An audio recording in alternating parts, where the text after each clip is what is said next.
Hi, I'm Jamie Wright, middle school librarian, and I'm here to help you find your next great book. Today's episode of Middle School Book Talks is about books with characters who are working through traumatic experiences. Some of these book topics may be sensitive for some readers, so as always, use good judgment about the kinds of books that are most appropriate for you and your situation and experience. Mockingbird by Kathryn Erskine. Caitlin is an intelligent girl on the autism spectrum, and she is grieving the loss of her older brother. Her teachers and father are trying to support her, but they're survivors of violence too, and it's hard for everybody. This is a beautifully written book with well-drawn relationships. Here's a quote.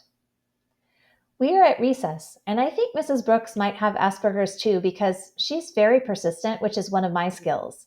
She is stuck on her let's make friends idea, even though I am making it very clear with my eyes that I am no longer interested in this conversation." Locomotion by Jacqueline Woodson is a National Book Award finalist written in verse. It's so good. I love this one. Its focus is on 11-year-old Lonnie, who is living in foster care. He remembers good times with his parents so much it hurts, and it's gradually revealed that they were killed in a fire. His younger sister was adopted by a family, and he gets to visit her sometimes, but it's stilted and not comfortable, and his sister's new mother watches him suspiciously whenever he visits. He's trying to move forward. If you're familiar with Jacqueline Woodson's work, you'll know the writing is impressive. Of course, it's beautiful. The poems are all written from Lonnie's point of view, and his past and present unfold in poetry that includes different formats and lengths for each poem. Simon Sort of Says by Erin Bow. Simon and his family are moving to a small town in Nebraska known for not having any television, cell phones, or internet, which makes it easier for the astrophysicists there to listen for alien signals. Simon has a story he tells people when they ask why he moved there, and it's a hilarious disaster involving alpacas, and it really happened, but it's not the real reason. Simon is a survivor of something terrible, and the attention for being the only survivor is also pretty bad. In spite of the trauma, this is a surprisingly humorous book. Simon's mother is a funeral director and his father is a church deacon, and you'd think that would make everybody very serious and respectful, but not so much. As Simon builds a new life in a new town, readers get to know him, and then they get to know the tragedy Simon and his family are working on handling.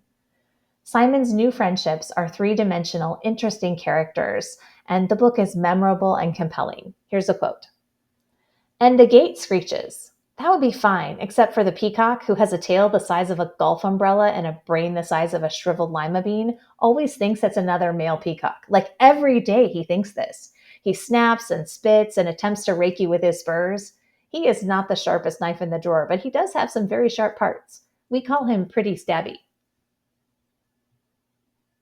Out of the Dust by Karen Hess is a Newbery Medal winner, historical fiction written in verse.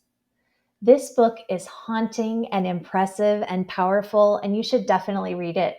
But its cover doesn't, in my experience, encourage readers to pick it up. So please give it a chance. It's set in Oklahoma in the 1930s, where farm families are suffering through bad crops and little money. Billy's mother dies in a horrible accident, and Billy and her father both blame themselves, and neither can talk much to the other, especially about what happened. Billy is an excellent piano player, not that she has a piano in her house, but now that her hands have been damaged in the same accident that killed her mom, she's not sure she can play anymore. It sounds like a book that's too sad to read, except that it's such a powerful story of resilience and the writing is excellent. The Reluctant Journal of Henry K. Larsen by Susin Nielsen. Henry's older brother was bullied mercilessly, and now Henry has to deal with the fallout of a violent tragedy. His journal is part of his therapy and recovery, and pieces of his past are revealed to the reader over time. This book is brilliantly written, and you wouldn't expect so much humor in a book about this topic, but the author manages it with sensitivity and authenticity. People are more than their tragedies, and sometimes when you've experienced very hard things, it helps to remember you aren't alone. That's it for this episode of Middle School Book Talks, Surviving Trauma.